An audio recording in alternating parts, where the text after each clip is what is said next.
اعوذ باللہ من الشیطان الرجیم بسم اللہ الرحمن الرحیم۔ السلام علیکم۔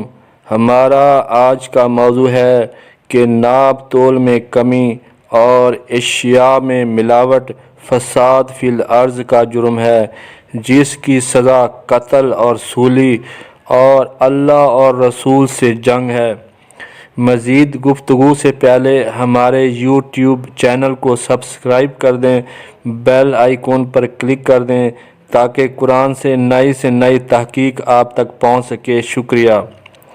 عزیزان من، ناپ تول میں کمی یا نقص اور چیزوں میں ملاوٹ اتنی عام ہو چکی ہے کہ الامان دودھ میں پانی ملانا یا دودھ کیمیکل سے بنا دینا، پیسے ہوئے مصالحوں میں برادہ ملا دینا، جانوروں کے گوشت میں پانی بھر دینا، دوائیوں میں اصل ادویات کے بجائے چاول کا آٹا ملا دینا، ہر قسم کی جعلی ادویات بنانا، کپڑے میں مکسنگ کر دینا، تمام اجناس میں جیسے دالوں وغیرہ میں چھوٹے پتھر مٹی شامل کر دینا، ہلکی چیز کو اعلیٰ کوالٹی کہہ کر بیچ دینا، ڈاکٹروں کا کمیشن کے لالچ میں مہنگی دوائیاں لکھ کر دینا، ہر قسم کے کاریگروں کا اپنی کاریگری میں نقص یا کمی پیدا کر دینا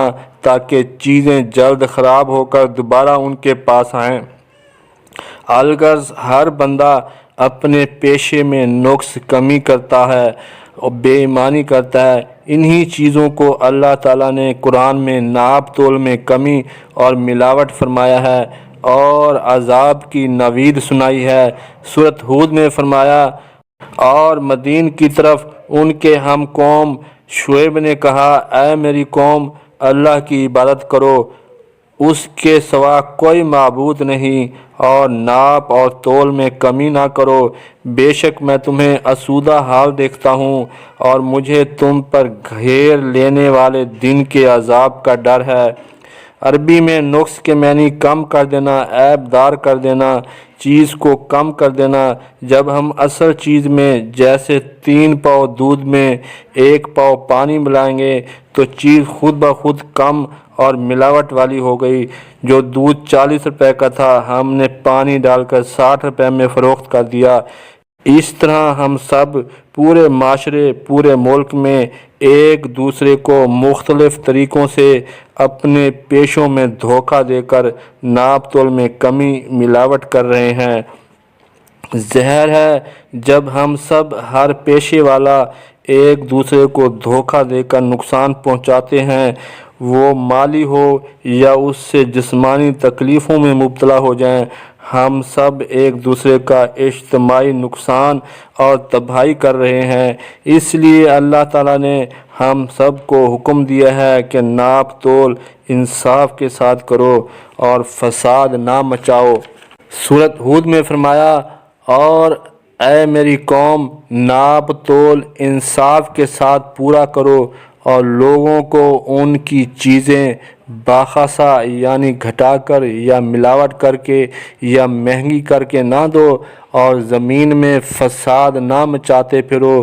جب ہم سب لوگ ہی، پورا معاشرہ ہی ناپ تول میں کمی، ملاوٹ، بے ایمانی، جھوٹ فریب پر مبنی فساد فی الارض شروع کر دیتا ہے تو اللہ تعالیٰ ایسے معاشرے، ایسی قوم کو خود عذاب میں مبتلا کر کے تباہ کر دیتے ہیں، جیسے حضرت شعیب علیہ السلام کی قوم کو ناپ تول کی کمی کی وجہ سے تباہ کیا تھا، اور یہی فساد فی الارض کی سزا ہے۔ اور جب ہمارا حکم آیا، ہم نے شعیب اور اس کے ساتھ کے مسلمانوں کو اپنی رحمت فرما کر بچا لیا، اور ظالموں کو زلزلے کی چنگاڑ نے آ لیا تو سب اپنے گھروں میں گھٹنوں کے بل پڑے رہ گئے۔ جب اللہ تعالیٰ فساد فی الارض کی سزا دیتے ہیں تو کوئی آسمانی یا زمینی آفت میں مبتلا کر دیتے ہیں، جیسا کہ ابھی مذکورہ بیان آیت میں قوم شعیب کو زلزلے سے تباہ کر دیا تھا۔ اور جب ناپ تول ملاوٹ کا جرم انفرادی ہو یا چند لوگ ہوں اور کوئی صالح حکومت موجود ہو تو پھر اللہ تعالیٰ ہر قسم کے فساد فی الارض مچانے والوں کے لیے قرآن میں قتل اور سولی کی سزا مقرر کی ہے۔ اور یاد رکھیں، فساد فی الارض اللہ اور اس کے رسول سے جنگ بھی ہے، جیسا کہ سورۃ المائدہ میں فرمایا، وہ کہ اللہ اور اس کے رسول سے جنگ کرتے ہیں اور ملک میں فساد فی الارض کرتے پھرتے ہیں، ان کا بدلہ یہی ہے کہ گن گن کر قتل کیے جائیں یا سولی دیے جائیں یا ان کے ایک طرف کے ہاتھ اور دوسری طرف کے پاؤں کاٹے جائیں یا زمین سے دور کر دیے جائیں۔ یہ دنیا میں ان کی رسوائی ہے اور آخرت میں ان کے لیے بڑا عذاب ہے۔ دودھ میں کمی، ملاوٹ، گھی میں ملاوٹ، دوائیوں میں ملاوٹ، کاریگری میں نقص، ملاوٹ، ہر کوئی اپنے کام میں ملاوٹ، کمی، نقص پیدا کر دیتا ہے۔ تمام چیزوں میں ملاوٹ، بری چیز کو اچھی کر کے بیچنا، ملاوٹ، یہ سب ناپ تول میں کمی ہے، اور ان کو سب کو اللہ تعالیٰ نے فساد فی الارض فرمایا ہے، جس کی سزا خود اللہ کی طرف سے آفت تباہی ہے۔ اور اگر صالح حکومت ہو تو قتل، سولی، ہاتھ پاؤں کاٹنا ہے۔ اور اللہ تعالیٰ اس فساد فی الارض کو اللہ اور اس کے رسول سے جنگ بھی فرمایا ہے۔ امید ہے آپ کو بات سمجھ آ گئی ہوگی۔ آخر میں ہمارے یوٹیوب چینل تشکیل جدید ٹی وی کو سبسکرائب کریں۔ شکریہ، خدا حافظ۔